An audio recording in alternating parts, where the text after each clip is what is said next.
The cool kids are going oh, oh. Hey Vintage Kids, it's Noemi here, and I want to talk to you guys about something super important. The tongue. That's right, I want to talk to you all about this thing right here in your mouth, the tongue.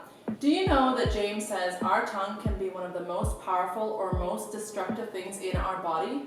With our tongues, our words, we encourage one another and build people up, or we can tear people down and cause a lot of problems. James 3:10 says, "From the same mouth came blessing and cursing." My brothers, these things ought not to be so. I want to take a second and take a look at some of the unhealthy ways that sometimes we use our words to affect people. Anyone ever been around somebody that just won't stop talking? They won't let you get a word in edgewise.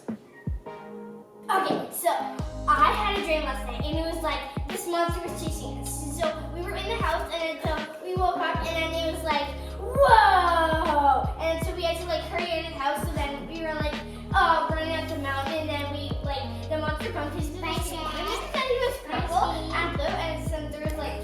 Sometimes the things that they are saying are destructive, rude, or not true. James, in these circumstances, refers to our tongue as fire. A fire that just a tiny flame could cause a whole forest on fire. That's insane! We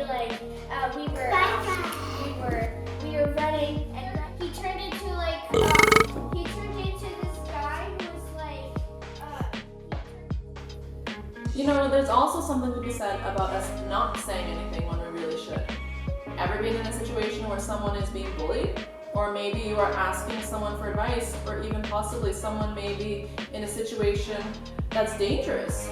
You know, you really should be saying something, but you don't. So Grace, I need some advice. Can you help me with this? I don't know what to do. Do you have any advice? So about that advice, do you have any advice for me? I don't know what to do. This is also another way that we can use our tongues or our words, or in this case, the lack of our words, to be destructive because we simply aren't saying anything when we should. James challenges us to be like Jesus and to be bringers of life and love with our words. We are to build each other up, we are to speak life into people, and we are to use our words to proclaim His gospel and His truths. So this week, Vintage Kids, I want to challenge you to watch your tongues, not just because we should or shouldn't, but rather because if Christ really lives within us, then we should want to tell other people about Him. We would want to speak life into other people, and we want to share Jesus' truths and live and love with everyone. We are going to be discussing this same issue in our city group this week because it's a pretty big one. We hope you kids will join us Wednesdays on Zoom. See you then. Bye.